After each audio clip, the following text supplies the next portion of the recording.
Hi everybody, Melissa Chambliss here. I am with Together We Will Cincinnati, Southwest Ohio, and joining me today is Joe Schiavoni, who is actually running for governor for the state of Ohio. So really appreciate you being here. We're going to give it just a few minutes and let the other groups start posting these in their Facebook live post on their groups. So I thought I'd just take a minute just to introduce Betsy here, who is one of our great interpreters joining us. And then we also have Tamara, who is off site. You'll see them kind of switching in and out every 15 minutes or so. So joining us today, we have a lot of groups across the state of Ohio, so we're giving them a little bit of time to get this posted, but wanted just to remind everybody how to ask a question. So if you see the live video feed, click on the video itself and post in the comments, and then Joe and I will stop what we're doing, we'll wrap, and then we'll stop what we're doing, and ask some questions that you are asking us live. Just so everybody is aware, we did kind of solicit all of these questions, Joe, ahead of time from not just our group, which is Together We Will, but we asked a lot of other groups to give us some suggestions of what questions they would ask somebody who was going to be potentially our future governor, and get those to you. Sounds good. Yeah. We'll also be doing some additional future Q&A events for gubernatorial candidates, as well as other events that are specific to Southwest Ohio. So make sure you check out our page, make sure you check out our Facebook public page, along with joining us on Twitter at TWW Southwest Ohio, SWOH. So it's at TWW Southwest Ohio, SWOH. And then you can also find all of our playlists for all of our candidates that we've had on our YouTube channel. And that is under Together We Will Cincinnati / Southwest Ohio on YouTube. So I'm going to give it a minute, just checking to see if we're good with the various groups. Yeah, all right, great. So if you're just joining us, again, my name is Melissa, and I'm with Together We Will Cincinnati, Southwest Ohio. And with me is Joe Schiavoni, who is running for governor for the state of Ohio. I thought what we do is just give a little bit of background. I'm also going to give them some ways to get in touch with you online. And then I'll turn it over to you, and we can ask some questions. Sounds like a plan. All right, great. So for those of you who have not seen the posting and are just joining us live now because it popped up and maybe you had a friend join, you can check out more information on Joe at joeforohio.com. So that's his website. Yep. It also has a Facebook, so that is facebook.com/JoeForGovernor. Correct me if I get any of these mistaken. And then you have twitter.com/Joe Schiavoni, and that is SCHIAVONI. But another way, if you have a legislative question, I mean, I'm in the state Senate now. Yeah. I represent the Mahoning Valley, so you can call 614-466-8285. If you have any questions about legislation that we talk about tonight or any ideas moving forward, it's a great way that we can build a relationship and work on real issues now rather than just talking about political stuff. Great, fantastic. So I'm sure we'll capture that and make sure we put that in the comments too. So if anyone wants to reach out, that would be great. So just a little bit of an overview. So as you've already discussed, right, you are currently the Senate Democratic leader, minority leader, since 2013? I recently resigned from leader, but it doesn't, I'm still in the Senate. We're still catching up. Doing the work, but I'm not the actual minority leader at this point, which is very unimportant for what we're talking about tonight. Unimportant for tonight, yeah, absolutely. But thanks for the clarification. It's good. We want to make sure that we're being transparent with everyone. Sure. So you represent the 33rd Senate District, which encompasses Columbiana, is that how you pronounce that? Correct. Okay, and Mahoning counties. Grew up on the south side of Youngstown before moving to Boardman. Both are in Northeast Ohio, where you graduated from Boardman High School. Correct. Good.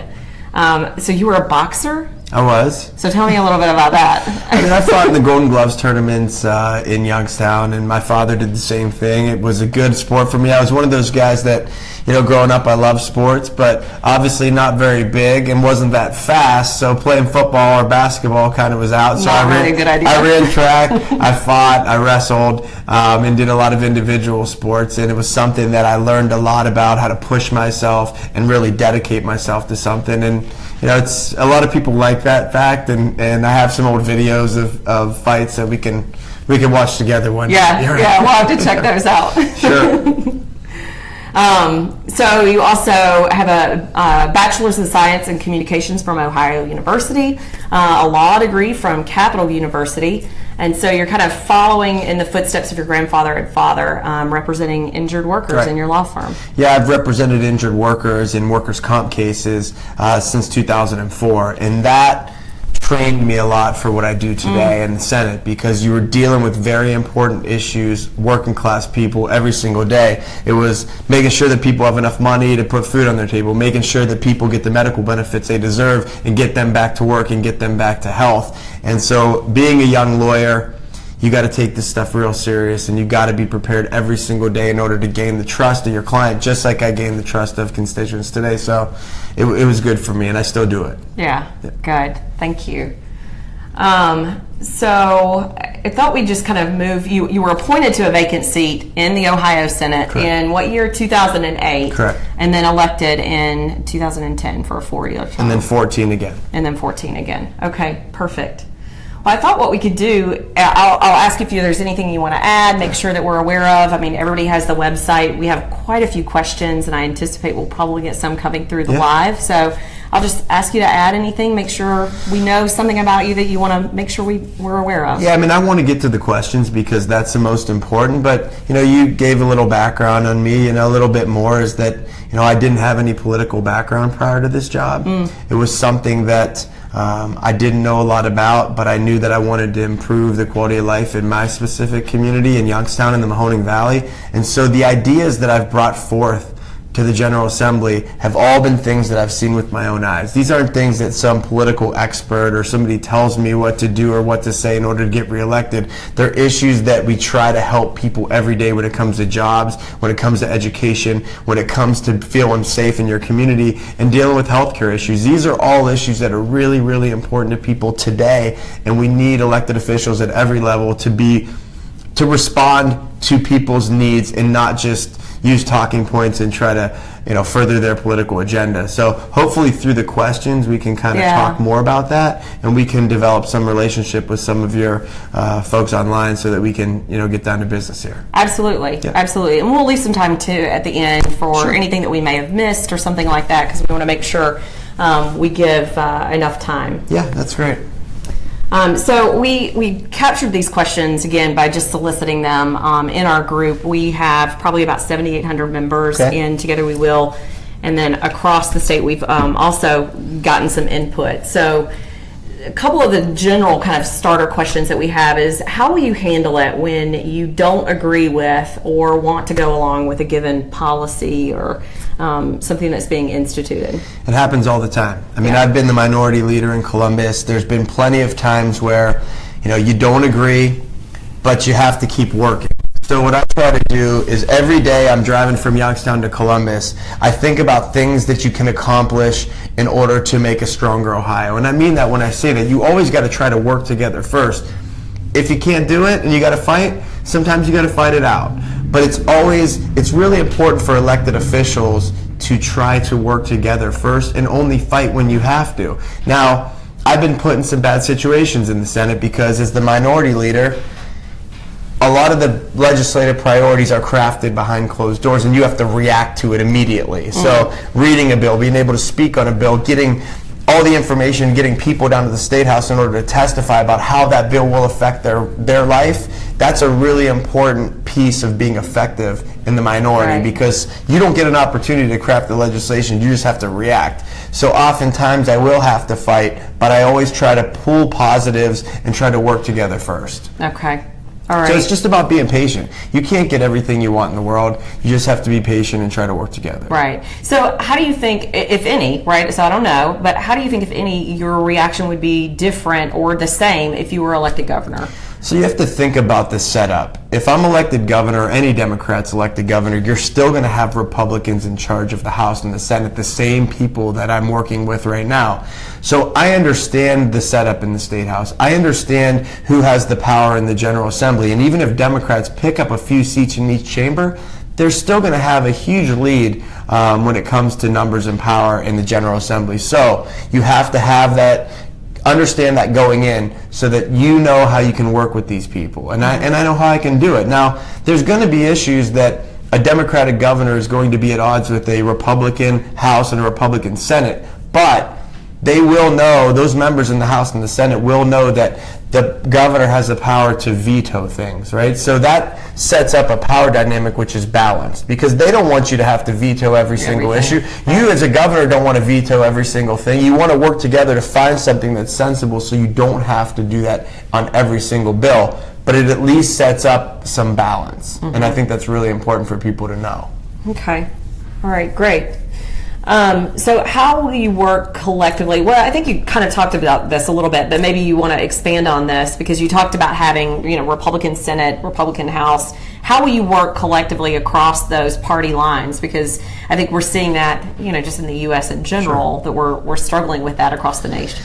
I mean, that's what people want. And I think that more and more you see newly elected officials go down there with an open mind. And they go down and they say, look, we want to try to get down to business. We want to work on issues that are important to everybody.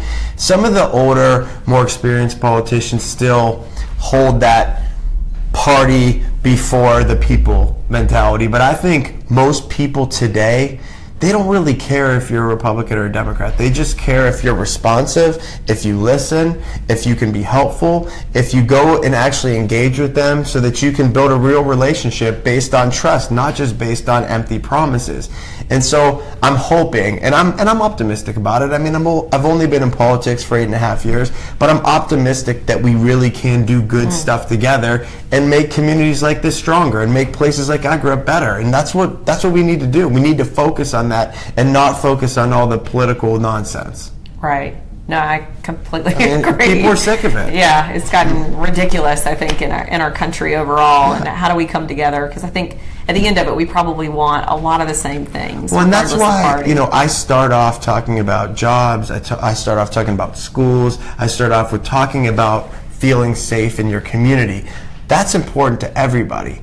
I don't start off by talking about who you voted for in 2016 and then start with the fight about why you did that, or who was right and who was wrong. I mean, forget about it. I mean, we got to move forward together, and if we don't do that, we're going to just continue this divide in a state like Ohio, and I don't think a state like Ohio can afford that.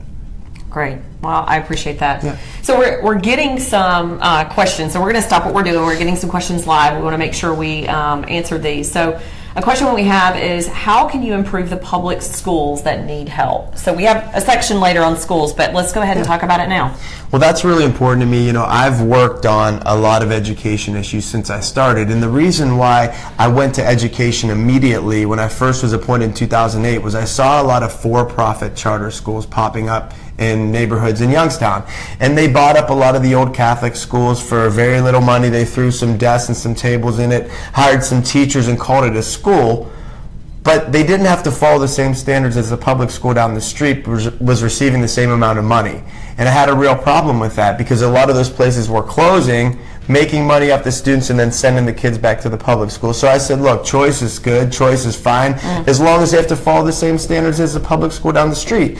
And they have to perform, because it's supposed to be something better and different for kids, not just a different outlet that's called an academy but really doesn't provide anything other than substandard education and substandard pay for their teachers, and a lot of uncertainty for long-term sustainability for their teachers and for their kids. And so we've done a good job of taking that issue and pounding it. And finally, the Republican legislature last year did something for accountability and transparency. It doesn't have my name on it, but that's not important. It's that the issue finally got some light shed on it, and now we're dealing with electronic schools, because that's a whole nother issue, and we can get into it a little more, but I don't want to overdo it. The charter schools of education you're going to have. They just have to have the same rules, the same accountability, the same transparency if they want the same money. Right. No, that's good. Well, we'll stay on education just here for a minute, and I know we're getting some more live questions, and we'll come back to those. So we all know that educational opportunities are a strong predictor in the future for financial success of individuals. So what will you do to continue doing to shift away focus from charter schools, also to ensure a child's futures are not limited to their zip code? We've had a lot of conversations about that. No, I think we have to invest based on the needs of the individual local school districts. What legislators in Columbus have done since 1997, when the Supreme Court said that we were funding schools in an unconstitutional manner, is just put little band-aids on the problem every single year. Figure out how to balance a budget and then just fill in the gaps with the schools, instead of looking at the individual needs of districts and the individual needs of kids. It's so important to do, and it's not that difficult. You put the accountability and the transparency on the for-profit schools. You fund schools in a way that they don't have to go back to their voters for local levies, because that's what the Supreme Court said. Yeah. Less reliant on property tax. And you do this in a way that makes sense. You go to the school boards across the state and you say, look, what do you need? You know, last year I went to 20 different districts around the state in a couple of months. Urban, rural, suburban, just to see with my own eyes the differences and the needs. And different schools need different stuff. Some need new buildings, some need upgraded technology. And we have X amount of dollars split between all the school districts. And you find out what they need, and then you try to give them enough so that they don't have to go back to the locals for levies, because we've starved out the public schools to where they're begging their people for levies in order to stay open. Right. And they're cutting arts, they're cutting all these extracurriculars that are vitally important to the success of kids. I mean, we're not creating robots. We have human beings that have different needs, different wants, different desires, different strengths and weaknesses. We need to harness the strengths and try to help them and pick them up with their weaknesses. It's not cookie cutter. But unfortunately, funding and curriculum has become cookie cutter, and that's a major problem. Mm-hmm. Okay, thank you. Yeah. That hits a couple of our questions. As you can imagine, we had a lot of questions regarding education, charter schools, funding, and all of that from a lot of our groups. I know that we struggled with here in Cincinnati, along with across the state. So what would you change about the Ohio's education system? So I came down to Cincinnati and went to Euler last year during that Columbus to the Classroom trip. They are doing some tremendous things when it comes to helping young people with issues that they're having that are outside of the classroom. So they use that school as a hub, not only for the kids, but the parents to feel safe and to have a true sense of community. So I think that we need to start using our schools as that safe place, as that place to help build a student's character if they're lacking in some other places, right? And so making sure that we remove blight around the schools, that we beautify those areas, that we make them safer. And then the curriculum in the schools, we have to be less reliant on standardized tests and focus on giving a student a well-rounded education based on real life experiences. Of course, you got to do some book work, but not just filling bubbles and practicing standardized tests over and over and over. That's very frustrating for parents, for teachers, and for kids. And again, it's creating an environment where if you're not good at taking standardized tests, then you're viewed as a student that's not performing. And that's not fair, because not everybody's good at taking standardized tests. How do we make those changes, though? Well, there's federal guidelines that the state must follow. So I think you go for the minimum on the feds, what the federals tell you to do, what the federal government tells you to do, and then you use flexibility to build around that, rather than what Ohio's done as federal, and then they add a whole nother level of state testing on top of the feds. And so there's very little time to develop those soft skills, to develop those skills that are vitally important to the future, but teachers just don't have the time to deal with it because they got to teach to the test every day. So I think that we just go with the minimum for the standardized test and try to build around that so that we can focus on some different ways of learning. Yeah, maybe we can foster some entrepreneurship. Maybe some fun stuff every once in a while. Different thinking. You think about the teachers that I love the most were the teachers that thought outside of the box, that gave you a different perspective on something that was boring and made it fun. But teachers can't do that a lot today because they are constantly forced to be focused on those tests, and if their students don't do well, now they get dinged for it, then the districts gets dinged for it, and then the funding follows that, and it's just like the high stakes testing has got to stop. All right, so I'm going to move on to, well, one other question. I know that a lot of the members of our group have asked this, not only of you, but other local candidates that are running, but what can you do to promote the creation of a comprehensive and effective and scientifically accurate sex education curriculum for Ohio students? I think you just have to be real with kids. I mean, don't sugarcoat the stuff. Just have real conversations with kids about, what happens when you're in certain situations, and a lot of peer pressure that's put on kids, and show them real life stories about what happens when bad decisions are made at a young age, right? And just have honest conversations, and bring in mentors, bring in people that have been through things so that you can have real conversations. I don't think that we have to be scared to talk about things with kids.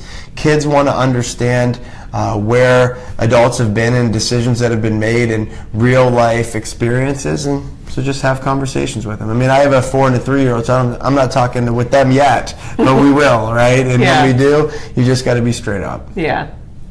Okay, great. So I'm going to move back over to some of the Facebook Live questions because we have quite a few of those coming in. How can you help with the opioid? 10% of the rainy day fund to deal with opioids. And so it's broken down into education, into funding for local governments. So the local governments, again, like I was talking about education earlier, with the flexibility of the individual community, different communities need resources for different things when it comes to the opiate addiction. And so there's a pot of money that would be available for those local governments to receive those dollars in order to do things that they need to do in their community to deal with drugs. So education, police funding, dealing with the problem on the ground.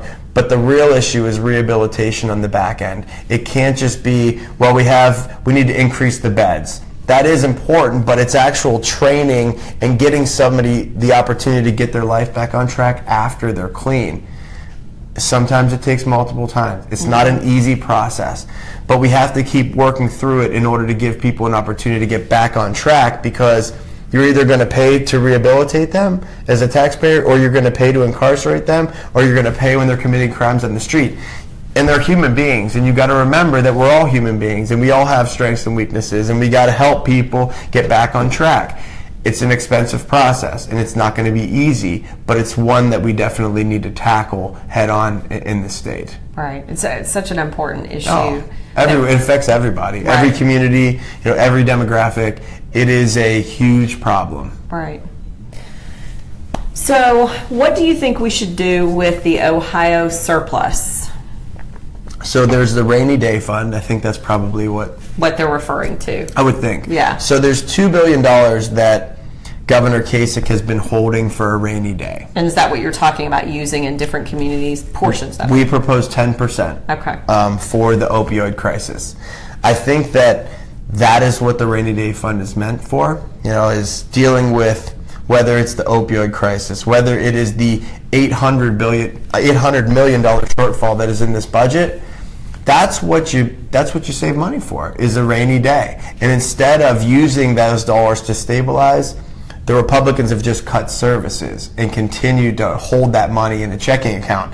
It's like having, on a personal level, having a checking account filled with money but having a hole in your roof, or having a car that doesn't run. Like, you need to make sure that you are stabilizing the state like you're stabilizing your household, and not overspending and not spending down to zero, but making the investment in the future of Ohioans. And I think that's the way that we need to do it, is just investing it in a smart way, moving forward in the state, and still holding some for in case there is that emergency. Right. But we have a huge hole in the budget. We have an opioid crisis. We have issues with schools, with local governments, with roads and bridges. There's a lot of transportation. A lot of things that this money can be spent on to help future generations of Ohioans that we need to start investing in now. All right.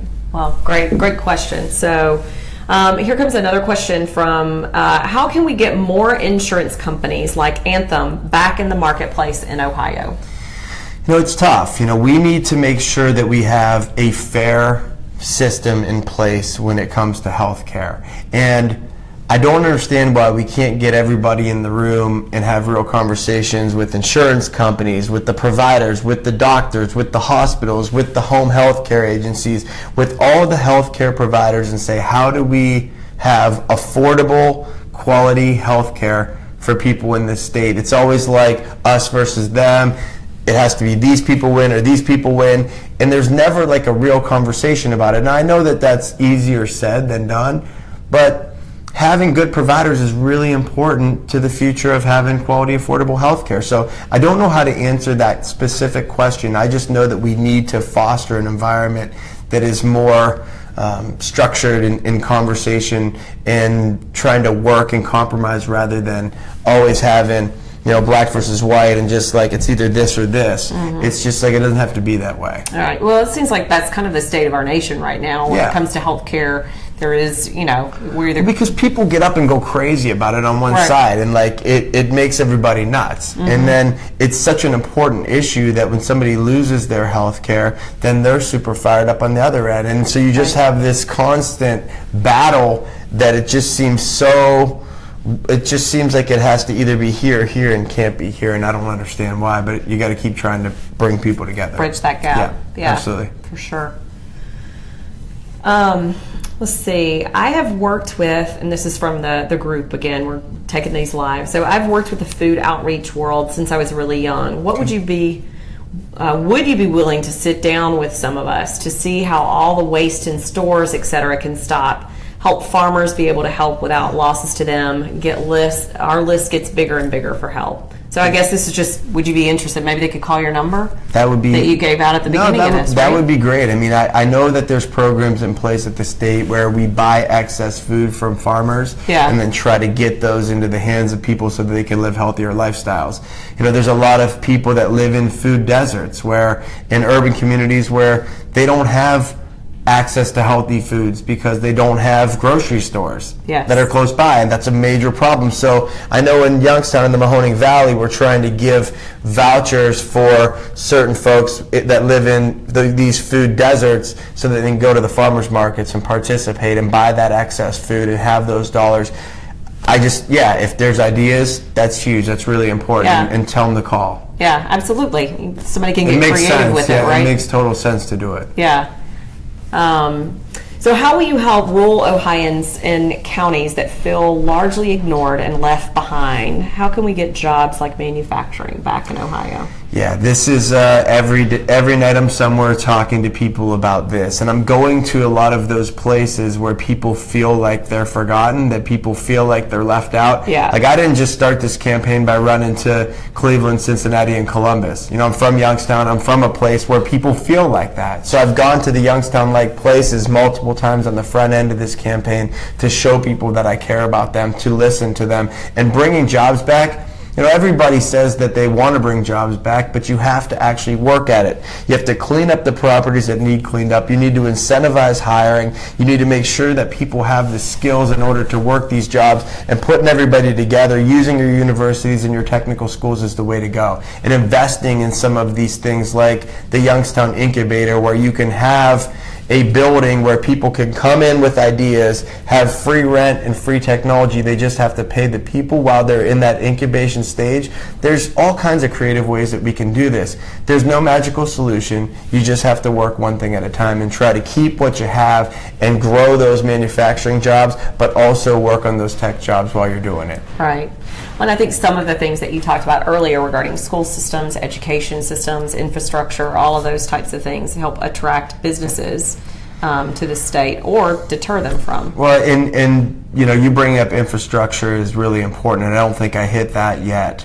But I've proposed issues for clean water bonds so that we can have investors come in, invest in upgrades in our clean water infrastructure underground. That would put thousands of people to work for years and also make those upgrades that are vitally important.